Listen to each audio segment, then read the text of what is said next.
Bonsoir. Ce soir, c'est Mamie qui raconte l'histoire de l'atelier magique. À l'école des marronniers, la maîtresse d'Hugo, mademoiselle Mélusine, est une fée. Elle porte de longues robes, un grand chapeau pointu rose et des tas de colliers qui font de la musique quand elle marche. Les cours de mademoiselle Mélusine sortent de l'ordinaire. Au lieu de mettre les enfants au coin lorsqu'ils ne sont pas sages, elle prononce une formule magique avec sa super baguette. Aski, poski, diski, je ne veux plus de bruit.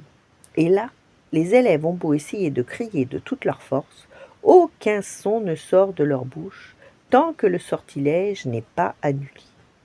Aujourd'hui, mademoiselle Mélusine a organisé un atelier de potions magiques. Hugo voudrait une potion qui le transforme en animal. Pour explorer les fonds marins, je me transformerai en poisson. Pour aller à l'école, je serai un oiseau et je volerai au-dessus des toits. Ou bien, si un méchant m'embête, je me transformerai en dragon qui crache du feu. Hugo lit la recette de la potion. Faire bouillir 1 litre de lait de brebis parfumé à la violette. Ajoutez un trèfle à 4 feuilles et laissez-le infuser 15 minutes. Pendant ce temps, mélangez 30 g de poudre de perlimpinpin avec 10 pattes d'araignée.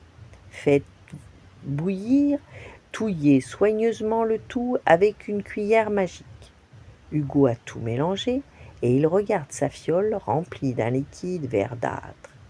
Dring, dring, c'est l'heure de la récréation. Youpi, amène ta potion. Les copains des autres classes ne vont pas en croire leurs yeux, s'écrie Amandine, la meilleure amie d'Hugo. Mais attends, un instant, je crois qu'il manque un ingrédient. Trop tard. Amandine l'a déjà entraîné dans la cour et Udo est pressé de faire un essai. Il avale une gorgée de potion, pouah, et prononce la formule magique pour se transformer en oiseau. Hocus pocus transformus quiquitus. Et le petit garçon tourne sur lui-même, et alors il se transforme en éléphant. Tout le monde se met à hurler, et le directeur se précipite dans la cour.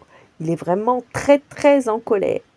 Regardez-moi cette pagaille, cet éléphant va saccager l'école. Mademoiselle Mélusine, vous avez intérêt à rendre tout de suite son apparence normale à cet enfant. En 3 coups de baguette magique, Hugo redevient un petit garçon.